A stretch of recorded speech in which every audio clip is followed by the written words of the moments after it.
The Iowa football spring depth chart is out, and we got some major surprises. We hear from Kirk Ferentz.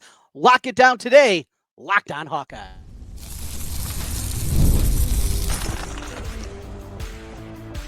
You are Locked On Hawkeyes, your daily podcast on the Iowa Hawkeyes. Part of the Locked On Podcast Network, your team every day. Hey, welcome in. I'm Trent Condon, and this is the Locked On Hawkeyes podcast. Thanks for making Locked On Hawkeyes your first listen every day. We're available wherever you find podcasts. You can also watch us on YouTube. While you're there, make sure you hit that subscribe button. Just takes a moment and helps us get in front of more Hawkeye fans. Today's episode of Locked On Hawkeyes is brought to you by 5-Hour Energy. Head to 5hourenergy.com to find over 15 flavors to choose from. Need one now? Grab a 5-Hour Energy shot at your local grocery or convenience store. Stock up today and stay energized. Well, the Iowa basketball program continues to stay energized with the hiring of Ben McCollum. We got plenty to get into on that. We'll talk about the transfer portal, the latest on Price Samford. Will he return Cooper Koch? And, of course, the big one, Josh Dix, and what his decision is going to be coming back to Iowa or finding another destination. We will get into that. We're also going to hear from rivals. Elliot Clough is going to stop by on the Hawkeye Beat from HawkeyeBeacon.com. He'll jump in here a little bit later on. We'll talk some basketball. We'll talk some football with spring football upon us. But we got to hear from Kirk Ferentz as spring football has begun, and that's where we begin our conversation here today. So it opens up just on the press conference, a couple of thoughts, listening to it and then going back and rereading the transcript. It's Kirk. and in the 26 years, not a whole lot has changed. You're going to get a lot of the same beats. It was good to have those beats back. A little normalcy returning, but overall, nothing overly groundbreaking. We go to the depth chart. And that's where I wanted to go. And that's where I want the conversation to start today. Now, depth charts in general don't mean a whole lot. In Iowa football, they probably mean even less. But for me, it's a jumping off point. It's a place to start the conversation. And when you start the conversation with Iowa football and you look at the depth chart, I think a couple of pretty major things stood off. Now, number one, is the quarterback spot. Mark Gronowski not listed on the depth chart. We know he is rehabbing, coming off that shoulder surgery, and the South Dakota State transfer is not on there. But he's not alone. In fact, there aren't many transfers that are on the depth chart. One of the few that we see on the depth chart is at the quarterback spot, but not Gronowski. It's Hank Brown, the Auburn transfer that is sitting as the backup to Brendan Sullivan. So start right there. Gronowski looks like rehab is going well. Going to be back maybe even a little bit sooner than some people anticipated when he went under the knife.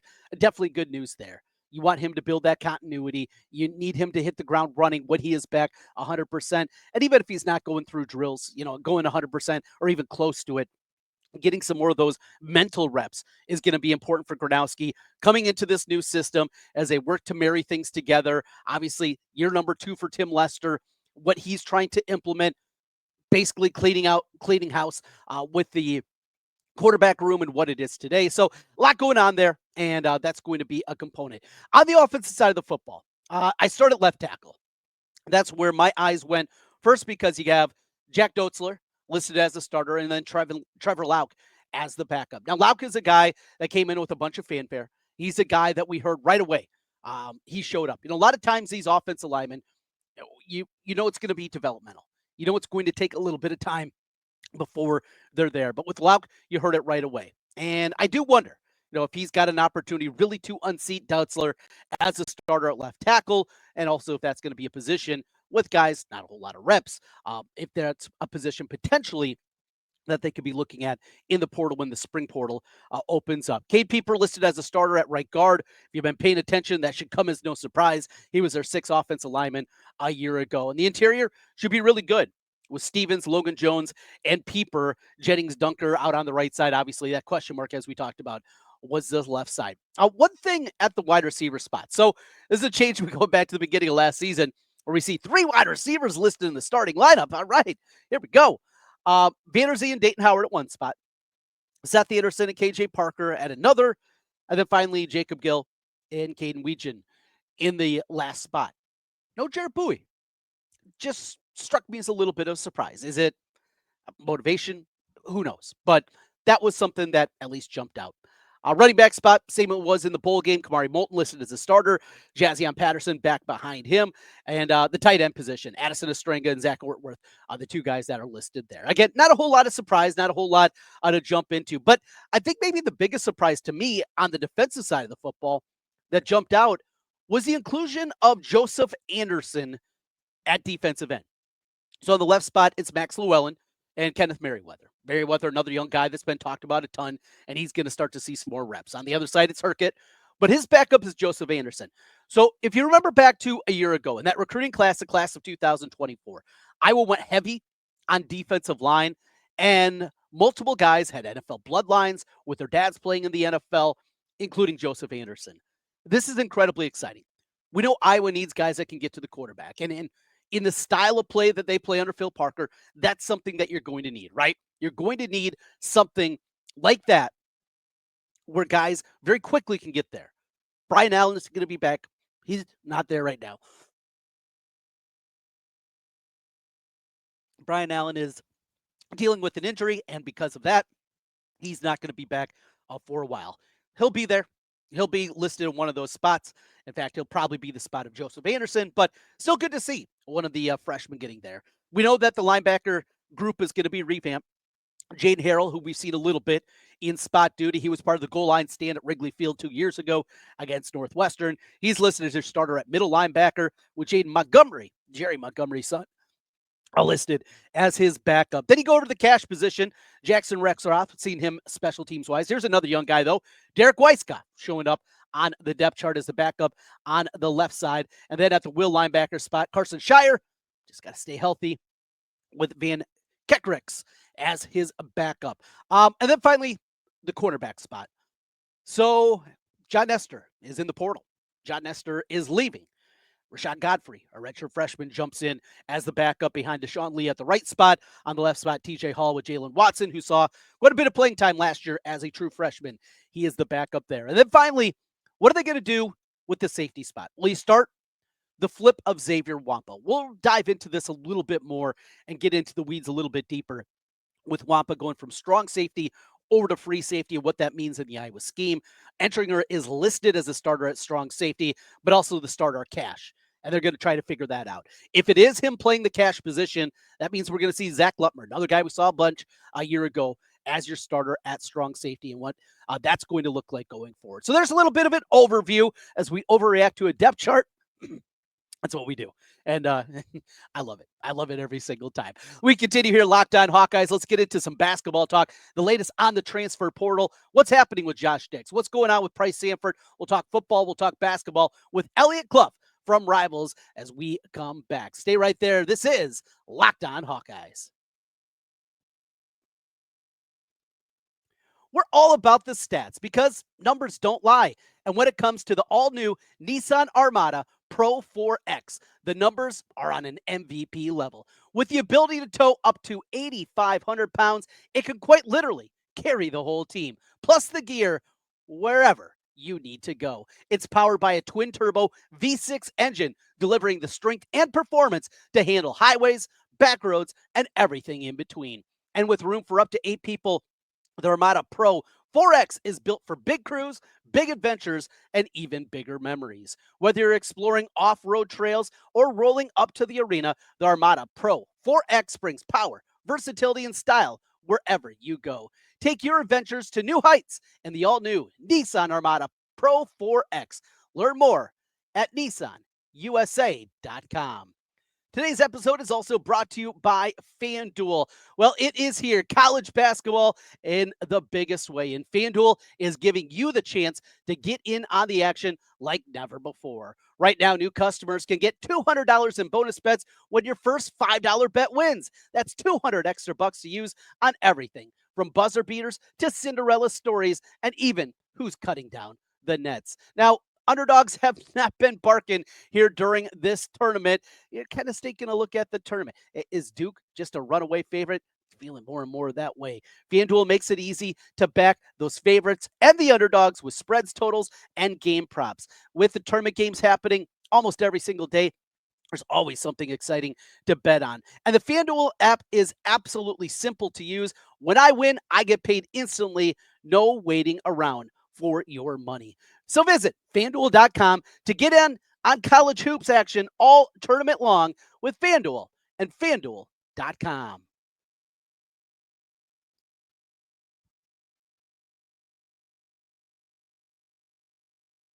As Ben McCollum takes over, Brigham Bennett starts with him from Drake, and a few other pieces likely coming along. Nothing official at this time. Take us back to the press conference. Ken and I both listened in and we're watching, but you were there in attendance for it. Your takeaway being there in person and our first real look at Coach McCollum and what he's doing at Iowa. Man, guys, you guys know this is media. That is probably the biggest breath of fresh air that we've had in 15 years from a press conference. And, you know, I don't have anything against Fran. It's just a different demeanor, right? With Ben, you can feel the excitement. He walked in that room and it was a different, you know, the kids talk about aura, right? Like Ben has a little bit of that.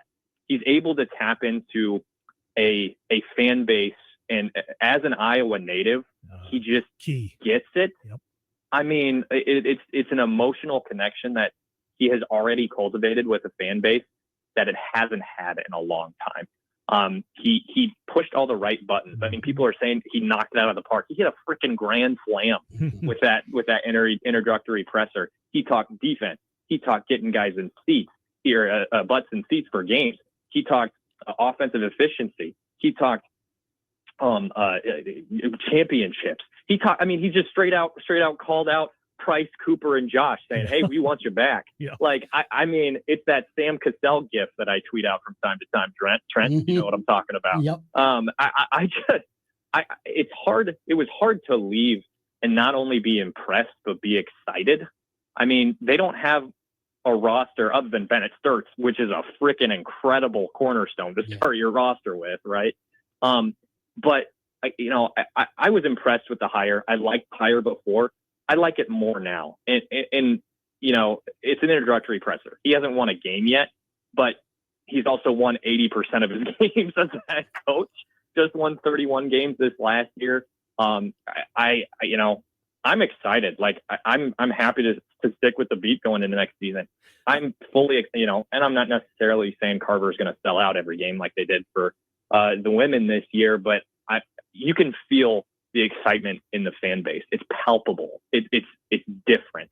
And yeah, it's hard not to be impressed, hard not to be excited. Yeah, fair point. So of the troika that you mentioned, of the three that he called by name, what's the likelihood, or I guess who do you think that he has the best opportunity to have to recommit to the University of Iowa? Right. So I do know it's going to be, first of all, I'll say, I think they have a better chance now at Josh than they did even a few days ago. It's increasing. I don't think it's, I think it's more likely than it was before. I'll say that. I don't think it's necessarily favorable because millions of dollars in the pool, right? Like, and that's life-changing money. That's money that's hard to turn down. I do think that they're going to have a solid chance at Cooper Koch. I know Cooper has been impressed with Ben so far.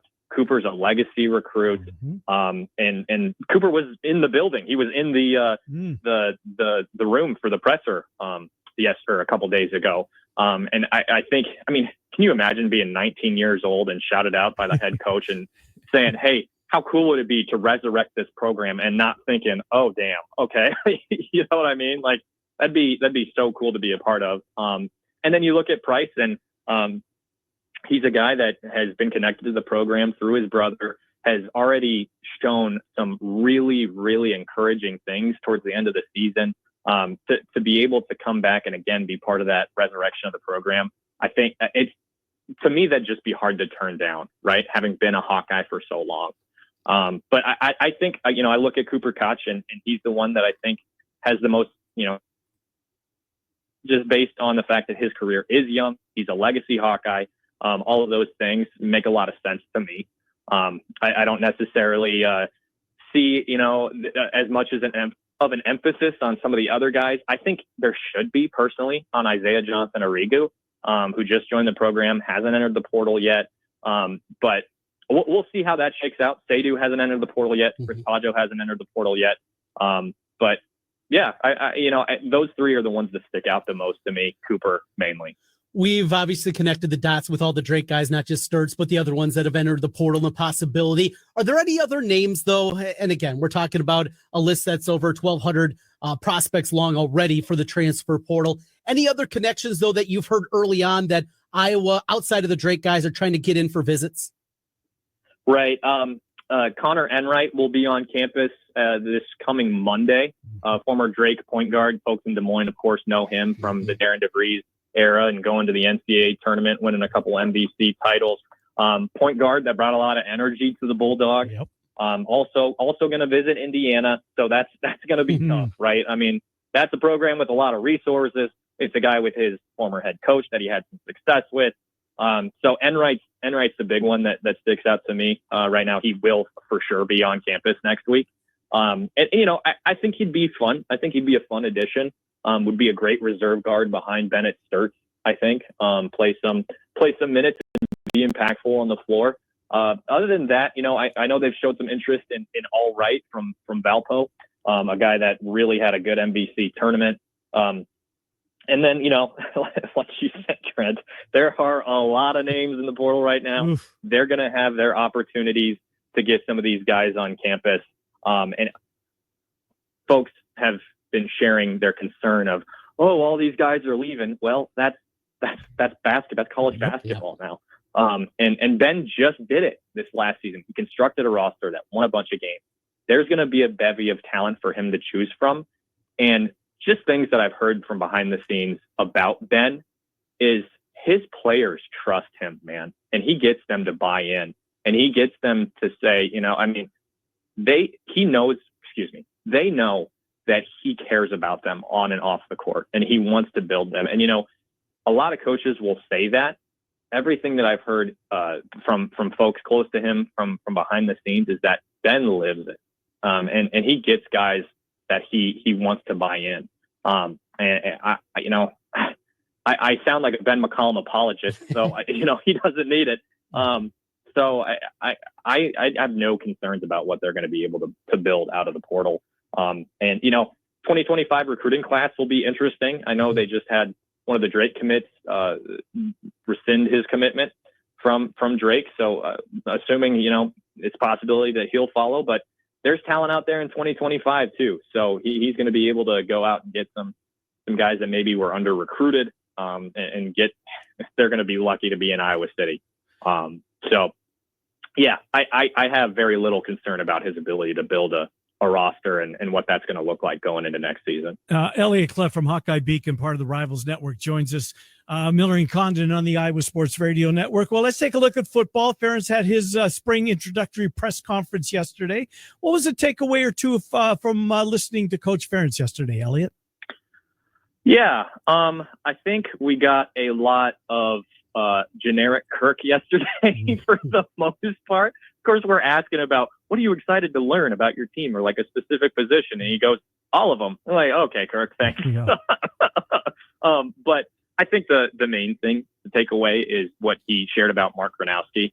The one player I think we're all most interested in is that he's on track to be healed up and good to go sooner than what they were expecting, a little bit ahead of schedule.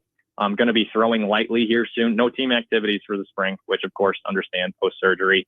I tweeted a story about that and immediately mentions were filled with, heard this story before. I do think this is different this time around. Mark Gronowski has routinely won career record of 49-6.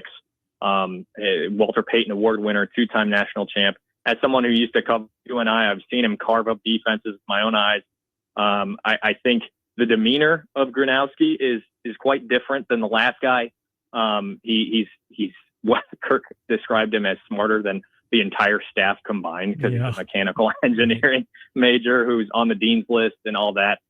I've heard some other things from behind the scenes as well regarding how he's approached ingratiating himself to the roster. And he just sounds like a guy who's humble, knows he's moving up a level, knows he has to earn trust, knows he has to earn respect, and he's all in, and he wants to win. So I would say Gronowski is the number one thing. Other than that, talked a little bit about Omar Young and coming in as the new running backs coach. Of course, losing Liddell Betts is not fun, but yeah, it's spring ball, right? We have a lot to learn about this team over the next few weeks. So I would say the number one takeaway is Gronowski and his health.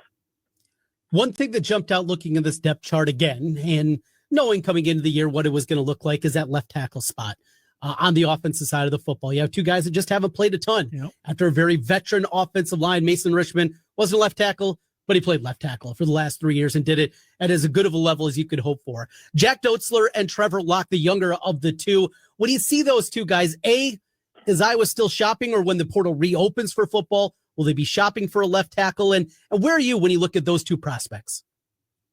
Yeah, Trevor was a guy that stands out because he was a 4-star prospect coming in, right? And Iowa is a little bit different on the outside. As opposed to having maulers at the left tackle or right tackle, they really like to have guys who are athletes and that have like Jennings Dunker is more of an athlete than he is a mauler, in my opinion. And of course, he is a mauler. He would maul me for sure. We'll say that. But talking about Jack and Trevor, I'm not sure if they'll go shopping. I think this spring is going to be telling to George and to Kirk, George Barnett, the offensive line coach, as to how they're going to operate there. I think it'll be interesting. It's definitely not the right guard spot, right? Because Cade Pieper has played. Cade Pieper has really, we've been told about Cade stepping up into that right guard spot for Connor Colby. And of course, it's not, it's very important, but it's not left tackle, right? So I've heard some good things about Jack Doetzler, heard some good things about Trevor Locke. I think it'll be really interesting to see where they go after the spring, because we know cornerback, defensive back is going to be a need in the portal. But the spring will be telling about left tackle. And from what I've heard, they really like the young guys in this 23, 22 cleat. And what they've shown so far, they've had some time to cook, unlike, that class of Mason Richmond, Logan Jones, Connor Colby. They've had some time to grow, to learn the position. And so they'll have the opportunities this spring. And like I said, heard good things about those. Heard good things about Locke too. Is there a wide receiver that perhaps is flying under the radar a little bit? I mean, Vanderzee was hurt last year, certainly just made a huge splash in his first game and then kind of tailed off. I think he had a good game later on in the season. But that, to me, is an area of need. Gil had a terrific year, I get that. But that, to me, it's still a position that's wanting in my mind. Yeah, I think they got what they wanted in Sam Phillips out of the portal. They got some speed. So they've got that. They've got Jacob Gill, who's a seasoned guy, Reese Vanderzee, like you said, who's shown some flashes. I really want to see Seth Anderson have a full season healthy. We haven't seen that yet. Look at Dayton Howard has shown some things that are really encouraging. Jarriett Bowie flashed a little bit this last season, and I've heard a lot of good things about KJ Parker. You turn that film on, the redshirt freshman from the Chicago area, and he was in that Catholic League there, which is one of the best high school football leagues in the country. And he just carved it up. He puts his foot in the ground and he's gone. Just a playmaker with what a source told me is he's got phenomenal ball skills. And I've seen that with my own eyes too. I mean, I don't know that he'll pop this season, but he's a name that I'm watching going forward. And I do think Sam Phillips is going to be fun to watch this year, a guy who's made plays in the open field, but also is a deep threat. So, I understand where you're coming from when you mention a position that wants, but it's almost a depth of uncertainty, which is kind of an interesting way of putting it. But there he is, Elliot Clough, joining us from RivalsHawkeyeBeacon.com. Appreciate Elliot for his time. Spring football talk and into basketball. Ben McCollum. Let's talk about those transfer portal candidates. What is the latest with Iowa hoops? What's happening with Josh Dix? The latest and potentially another visit for him, and not to Iowa City. We'll do that as we continue Locked On Hawkeyes.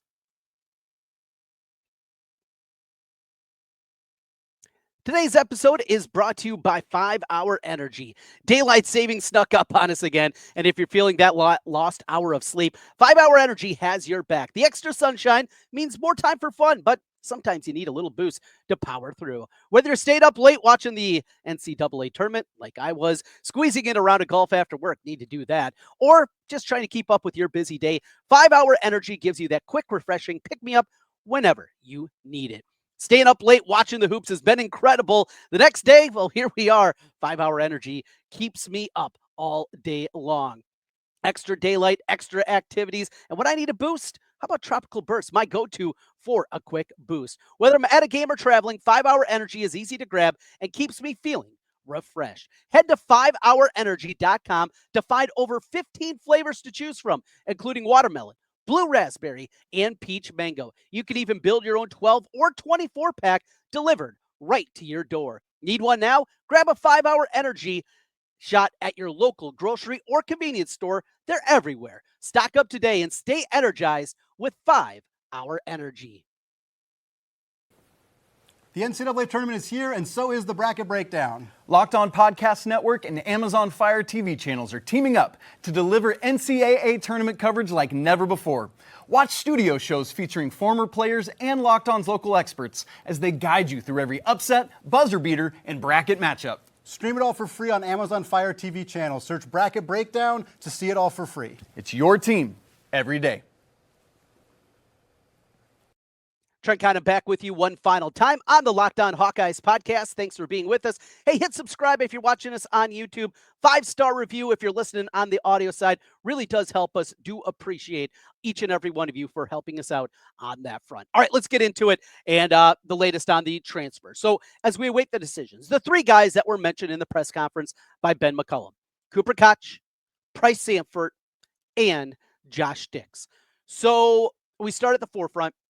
And the conversation begins, I think, with Cooper Koch, because of the three, he is the most realistic guy to return. He's got the bloodlines. Obviously, his dad being a Hawkeye player back in the 90s. They sat right in front of us at that game I mentioned against Michigan State to end the season, and good to see him. But they were into it, and they love the Hawkeyes, and he loves the Hawkeyes. He was drafted into the NBA, and I think that would be the one because of that makes the most sense. Next on the list is Bryce Sanford. So Bryce has been traveling around. He took a visit to Nebraska. Looks like he's also going to have another visit set up for him. We'll see how this goes. I heard the Nebraska visit was fine, but it comes down to, I think, can Coach McCollum sell him? Can he make the sale and the pitch of what they're going to be able to do with Bryce Sanford? Now, all the odds, I think, for all three of these guys have improved after their conversations with Coach McCollum. And you do hope, after kind of that initial excitement wears off, after you go through a couple of visits, if that's what you're doing, that you give one final look at Iowa. That's the hope. Will it happen? We don't know, but that is certainly the hope from the Iowa perspective. But finally, the most difficult one is Josh Dix. And Josh Dix has a ton of suitors, opportunities all across the country from some major, major programs. Kansas is putting on the full court press. They need more shooting. They swung and missed on some of their portal entries, AJ Storr among them. They're doing everything they can, though, to bring in Josh Dix. Illinois has also joined the fray. And look, if it comes down to a bidding war between Kansas and Illinois, Iowa can't compete with that. Iowa financially is still on its spot, though it's much better than it was, and they continue to build that war chest for the NIL. It's still not at the level to compete with programs like that. Illinois invested a ton in basketball. Kansas, we know, obviously, what they do, and they invested before investing was legal, but that's a conversation for another day. Josh Dix, though, still there's a chance. And saw an update from Trilly Donovan, who is an online persona, but very connected in college basketball. He said earlier today that Iowa's still not out of it. And when that guy says something, I listen. Talking to people, again, if Iowa can be close financially, there's going to be a shot. I think they were boosted by Owen Freeman going to Creighton because Josh Dix is not going to go there. But one other thing, if people talk about home and connections and all those things, remember, Council Bluffs, Lawrence, Kansas is closer than Iowa City. So if you're thinking proximity is just, well, in-state, that's not the case here with Josh Dix. I think Lawrence a half hour closer, something like that, to the Council Bluffs. So if it comes down to distance, or you think Kansas is miles and miles away, that's not the case. In fact, it's closer than Iowa City. I was in better shape, still not in great shape, but they're not out of it, as Shirley said, and that is a good thing. We are out of time. We will be back with you on Monday, recapping the weekend that was. We got some baseball, we got some basketball news. Hopefully there'll be more on the transfer portal front to get into. What's happening to that softball team, red hot after what they did last week in that upset win against UCLA. Tons of things to get into. Spring football is open. When anything goes and anything happens, we have you covered here on Locked On Hawkeyes. Thanks for being with us and making Locked On Hawkeyes your first listen every day. Don't forget about the guys over with Locked On College Basketball. Andy and Isaac doing a great job. With March being here, you want to be the most informed fan, and you do it with Locked On College Basketball. Right here, wherever you're listening or watching, Locked On, your team every day. We'll talk to you again on Monday. Until then, go Hawks.